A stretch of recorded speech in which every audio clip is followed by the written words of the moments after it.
Perfect. Thank you all for having me tonight. So I just wanted to speak briefly to the motion that I know is potentially being discussed tonight about Naloxone kits. For some context, I'm taking this from my website, so the full information is there, as well as all the sources where I've got the information from, but I just wanted to briefly speak today. So I know that right now the WRDSB has currently deferred a motion to introduce Naloxone kits within schools. Naloxone is a medication that can be used to help treat a suspected opioid overdose. However, use of this medication exposes the individual administering treatment to potential health risks, as well as potentially placing them into an environment they were not properly prepared for.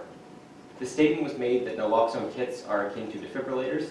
Ideally, they're never needed, but they're there just in case.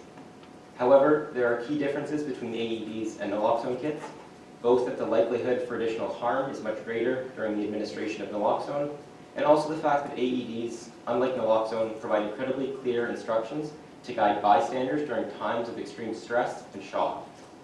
I do not believe that equipping teachers with Naloxone is the solution to this problem. Instead, I believe it's critical to have open communication with both Waterloo Regional Police Service as well as the Region of Waterloo Paramedic Services to effectively stay in front of the issue. As well, it's critical to provide funding, advocate for funding towards preventative measures such as drug education and prevention campaigns within schools. I'd like to do a bit of a deep dive on three main topics. So the first is safety. There are numerous studies that discuss just how dangerous opioid overdoses are. Due to the incredibly small amount of the drug required to cause an overdose, it is possible for those attempting to provide treatment to suffer an overdose themselves simply due to accidental exposure. This is something that has been confirmed by hospitals throughout the region. I personally am a first responder for Laurier's emergency response team, providing advanced first aid care on the Laurier campus. While we carry equipment such as AEDs, EpiPens, and oxygen tanks, we do not carry Naloxone kits. This is partially due to the increased level of risk that providing Naloxone treatment for a suspected overdose would create. It is also important to note that all members of the emergency response team complete a 40-hour Red Cross first responder course, as well as monthly refresher training, something not currently done by teachers. If teachers are to be expected to provide Naloxone during a suspected overdose, it will be imperative that they are properly trained and provided with refresher training on an ongoing basis. On the frequency side, in 2017, there were 65 deaths due to opioid overdoses in Waterloo Region. However, there have been fewer overdoses during the same period in 2018.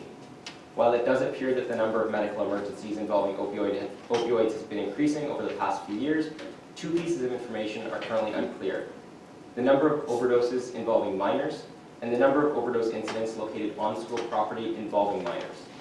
Before we can work on finding a solution to a problem, we first need to clearly define the problem itself.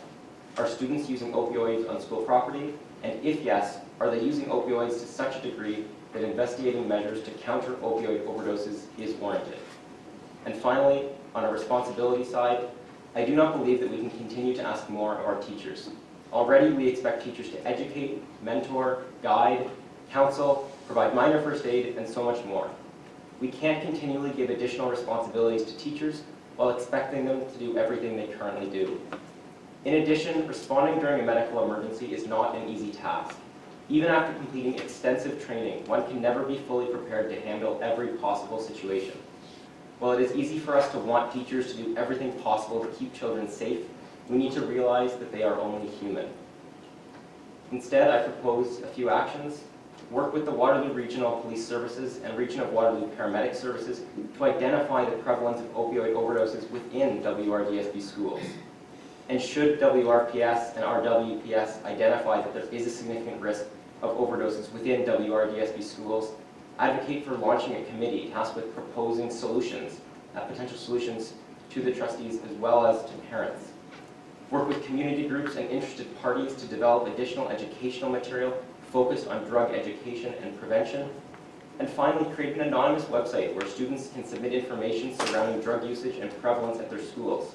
Again, before we can solve a problem, we need to know whether or not there is a problem. Thank you. Thank you very much, Matthew. Trustees, if there's any questions of clarification, if there is a part of the presentation that was unclear, if you could remind us what part of the presentation that was. I will advise everybody that on folio 38, this is on the agenda already, so if there's probing questions or questions that are involving anything outside of the presentation, there will be time for that tonight. Trustee Watson? Great, thank you. Within your delegation, you had mentioned that you're a first responder and you don't have a naloxone kit. And yet, there's information out there that universities and colleges are stocking up. So whose responsibility is it at the university and college if it's not yours? So all I can speak to is at Wilfrid Laurier University. So in that capacity, as the on-campus first response team, we, as I said, do not carry naloxone. It is also my understanding that the on-campus special constable services at Wilfrid Laurier University does not carry naloxone kits. Should an incident involving a suspected opioid overdose occur on campus, our procedure and our protocol would be to contact special constables, and they would then contact the regional ambulance services or police departments. So you don't have Okay, naloxone we kits do at not. all? we're probing here, so I think there's an appropriate time. Well, His presentation was that he doesn't carry a naloxone kit. So if we're unclear about whether or not he carries a naloxone kit, that's the question. Asking who does is not in the presentation, and it's not a question of clarification. And it then is a to question, probe so can I speak? Sure. Okay, so a question of clarification, so if someone provides information and you want a question of clarification, there But is that, some, that's, there- no, that's not a no, that is not a question of the clarification. information That that we have, that I have heard that colleges and universities do have naloxone, that's just the point I'm trying to make. And Okay. I am in no way trying to take away that, to say later, during the naloxone, It's okay, it's okay. We can- that's the time for we it, that's can- the time for it. It's not a question of clarification, so thank you very much. Matthew, another question of clarification, Trustee Harrington? Yes, you stated in your presentation that administering naloxone was itself dangerous to the administrator of the, can you explain to me how and why? So to my understanding, feel free to cut me off if we're probing here. My understanding is trace amounts of the opioid are able to be transmitted through sweat or other bodily emissions, such to the extent where skin-to-skin contact, for example, could transmit enough of the opioid to potentially cause an overdose. I can't speak to the likelihood of this, but as I mentioned, it's something that I've been aware that hospitals within the region have advised their nurses and doctors to make sure they're using personal protective equipment during suspected opioid treatments. Thank you very much, Matthew, appreciate it. Thank you, trustees.